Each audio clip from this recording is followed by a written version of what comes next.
Even though hunting is proven to be one of the safest outdoor activities, gun safety is still paramount in any hunting situation. So today we'll review the fundamentals that will assure you stay safe in the field this year. Hello and welcome to Outdoor Oklahoma. I'm Todd Craighead. You know, we have in Oklahoma a tremendous tradition when it comes to hunter education. And today I'm joined by Lance Meek, our hunter education coordinator. Hey Todd, thanks for having me on today. You bet. Now, I bet you over the years we've certified thousands and thousands of students. Thousands and thousands, hundreds of thousands. You know, and hunter education, since it first began back in the late 50s, it's gone through a lot of changes. You know, the latest thing we're doing now is we have an online course where students can become completely certified online. That's pretty amazing. 24/7. Last minute, if you forgot or a surprise trip comes up, you could become certified at your own home. That's right. And you know, the thing I really love about it is it encourages you to work at your own pace. And you know, if a parent wants to get involved with their son or daughter and talk about hunter ed and help them work through the course, that's great. I love that. You bet. Now this online course now is pretty interactive. We've incorporated the use of a lot of videos with the curriculum, and today that's actually what we're going to do. We're going to be giving you a sneak peek at one of the probably most important subjects of hunter education. That's firearm safety. You know, there's some really important stuff we've covered in this video, and you know, you really need to pay attention. If you'll follow these rules that we have on here, you'll have a pretty darn safe hunting season. Well, that's great. And if you are already certified, well, this will be a great refresher for you as well. Hello, I'm Damon Springer. Today we're going to talk about firearms and firearm safety. There are two categories of firearms we will discuss today, rifles and shotguns. While they both may have similarities and often look alike, they definitely have their differences. All rifles and shotguns have three main parts though: the action, the barrel, and the stock. The action refers to the part of the firearm that loads, fires, and ejects the cartridge or shell. There are a variety of different action types: the bolt action, the break action, the pump action, the lever action, and the semi-auto action. There are several safe methods of carrying your rifle or shotgun when you are hunting. The method you choose will depend on the situation. There are 5 different carries that are recommended in the field. The two-handed carry.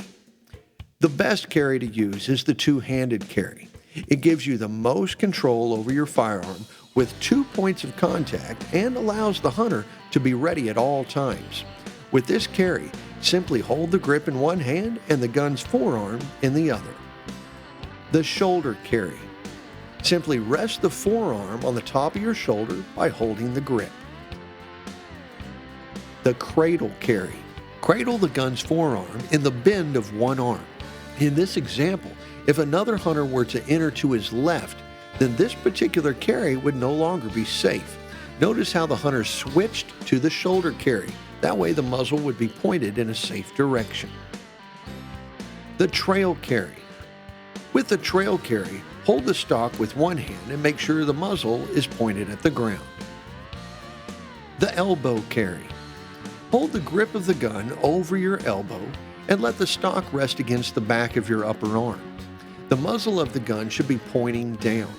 Compared to all the other suggested carries, using the elbow carry gives the handler the least control of the firearm. Hunter number 1 is using the shoulder carry. Hunter number 2 is using the elbow carry, and hunter number 3 is using the two-handed carry. Notice how the muzzles of all 3 guns are all pointing in safe directions. How you carry your firearm is very important, and it's really important when you hunt with a group. Each carry is safe when you're alone, but in a group, how we safely carry them is determined by where you are in relation to the other hunters.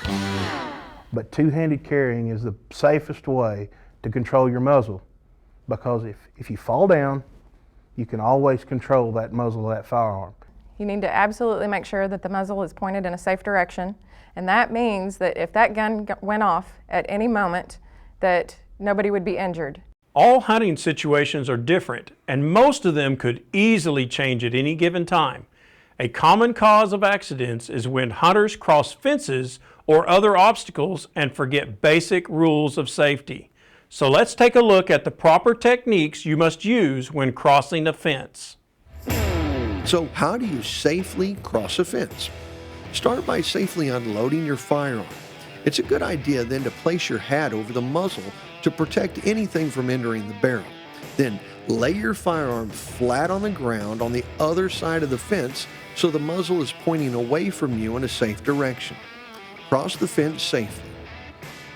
Once you're across the fence, keep the muzzle pointed in a safe direction, reload, and check the safety. Now, if two people are hunting together, they both first unload their guns. The first hunter to cross the fence hands their gun to the second hunter, making sure both muzzles are pointed up.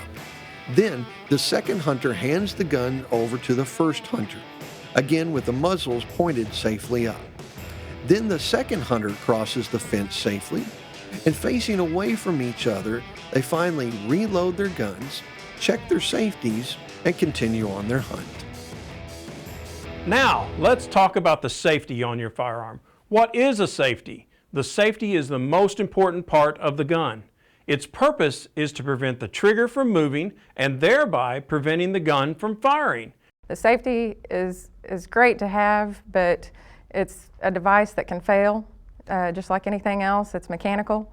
So the best safety that you have is using your brain, keeping your finger off the trigger. Never rely on a safety, because even the most experienced hunter, he'll make a mistake. Somebody's finger will get put in that trigger guard, pull that trigger. That gun may hit a bump, it may go off, and who wants to be the victim of a senseless act? Now, let's take a look at a few hunting and firearm handling scenarios.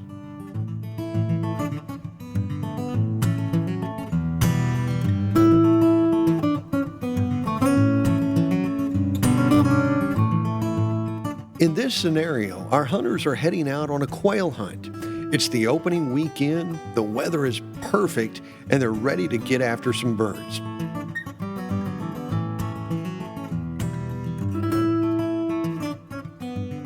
Everyone's excited to be on the hunt, but excitement can cause them to rush and do things like leaning their guns against an unsafe rest, pointing the muzzle in an unsafe direction, or mixing shells. So why is it important not to mix shells? If you were to get a 20 gauge shell inside of a 12 gauge shell behind it, basically what typically happens when you fire a shotgun is the pellets, after the powder is ignited, the pellets are forced out by pressure out the end of the firearm. But when you block the end of the firearm, or it's going to be about halfway down the firearm, is about how far that 20 gauge shell is going to travel, the pressure is going to come out the easiest place on that firearm, and the weakest place, since the muzzle is blocked, the weakest place is going to be the action, which is literally going to be 2 to 3 inches away from your eyeball when aimed correctly. So when this explosion happens, there's a very good chance that it could be fatal, or it's going to typically maim the person that fires the firearm. So how do you prevent this? Use the correct size ammunition for your gun. After the hunt, return your ammunition to its original box to make sure the wrong shells don't get loaded and fired. Carry and use only the shells that are suggested for your gun. Don't carry anybody else's shells, and don't borrow from others, as your hunting partner may be using a different gauge shotgun. Now you're ready for the hunt, and it's time to load your firearm. Open the action to visibly check and make sure the barrel doesn't have any obstructions. Load the correct gauge or caliber ammunition for your gun. Close the action, ensure the safety is on, and keep your finger out of the trigger guard. While hunting, always keep your finger out of the trigger guard until you're ready to fire. Constantly be aware of the other hunters around you and always point your muzzle in a safe direction. As a game warden, we see a lot of hunters in the field. One of the things that really upsets game wardens probably more than any other is when someone uses a rifle scope to look at you instead of using binoculars.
Notice or you see someone looking at you through a scope, it's just unnerving. You feel the hair stand up on the back of your neck, and you know that there is a rifle being pointed straight at you.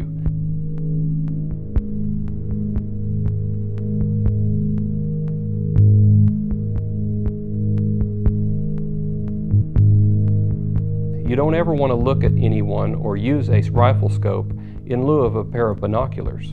It's just very unsafe, and you always want to keep that muzzle pointed in a safe direction. What this hunter did was extremely dangerous and life-threatening.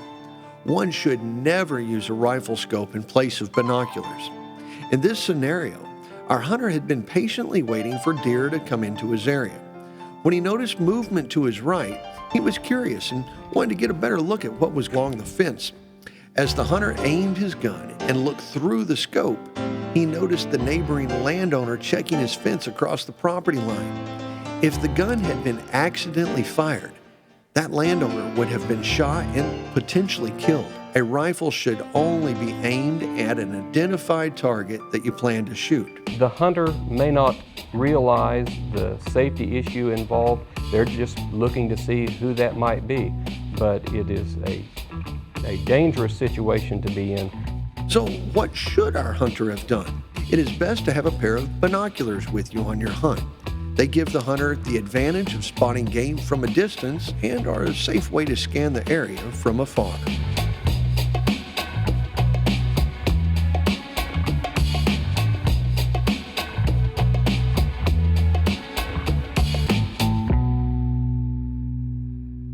Spotting another hunter wearing all camouflage in the field is very difficult, and during hunting season it can be downright dangerous. That's why it is important to follow the laws regarding the use of hunter orange. Can you see the hunter? How about now? Whoa, let's take another look at that. Wearing hunter orange sure does make a difference, doesn't it? One reason we wear hunter orange is so that other hunters can identify us as another hunter. The safest color to wear while hunting is solid hunter orange. But not all hunter orange or hunter orange garments are created equal, or are the best or correct usage. Showing each example at the same time, let's see how each looks as they get deeper and more concealed into the woods.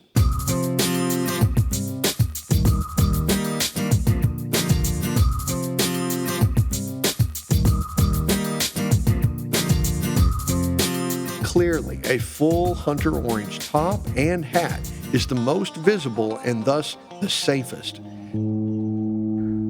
I was involved in an investigation involving two half-brothers. One of the gentlemen was older. He had reunited with a brother that he didn't know he had until later on in life. And their first activity together as a family was going to be a hunting trip. Hey, are you ready for this? Yeah, let's go. I'm ready. We're gonna go kill some big deer. However, they didn't follow the law. They didn't practice safe hunting. All right, bro, I'll take the low road, you can take the high road. All right, I'll see you later then. See ya, man. See you, man. Good luck. You too.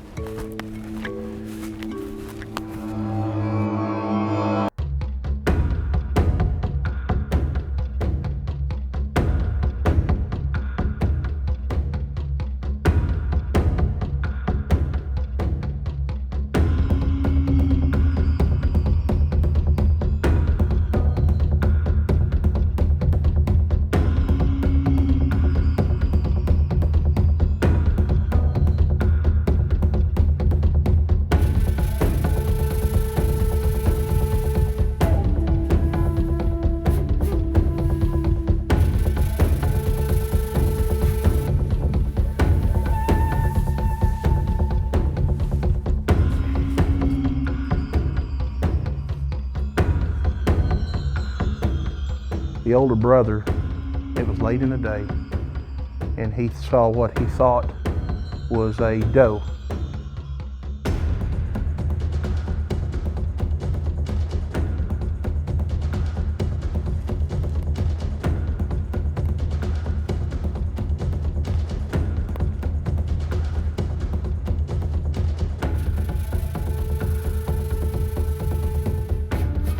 And instead of identifying his target, he pulled his gun up.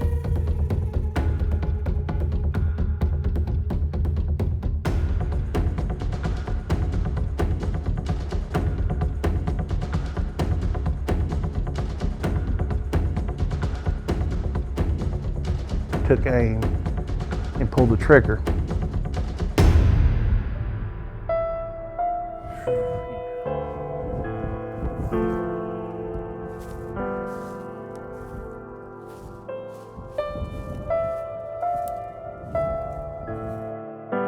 When he got to what he thought was his kill, it ended up being his brother. His brother was shot in the head and immediately killed. No!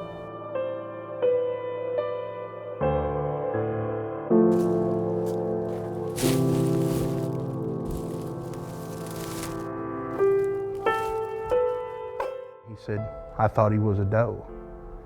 I said, "What caused you to think he was a doe?"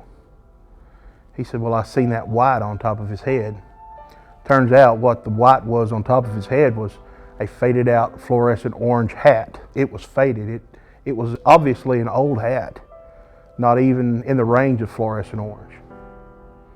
If you're gonna pull your gun up, you're only gonna take the safety off and be ready to shoot only when it's an identified target. Never shoot at what you think it might be, what you hear it. You have to be positive of your target and what's beyond that target, not only right there, but even past that target. Know what you're shooting at. Well, Lance, we've been talking a lot today about safe gun handling and muzzle control, but that doesn't end in the field, does it? No, it doesn't, Todd. You know, as a firearm owner, we still need to properly store our firearms. What we recommend is that you store your firearm and ammunition in separate lockable locations.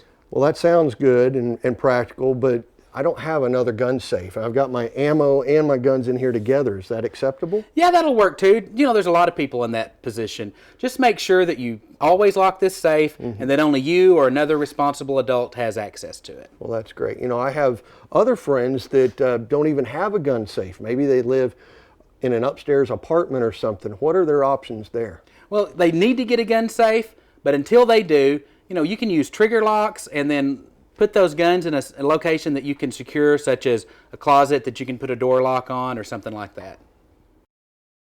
Well, that's a lot of great information today, Lance. You know, I know that we're awfully proud of the fact that this online course means that we were the first state in the country to offer our own state-specific hunter education class online. We are. It's really cool. And if anybody wants to take this course, they just need to go to our website, wildlifedepartment.com, look under education, and then under hunter education, and it'll be the very first thing at the top. This course is open to state residents who are 10 years of age or older. And if you're younger than that and just want to learn a little bit about hunter safety, go online and go through it. Absolutely. Well, this is exciting. This is an exciting era for hunter education, isn't it? You bet. Hey, thanks for joining us today, and we hope to see you right here next time on Outdoor Oklahoma.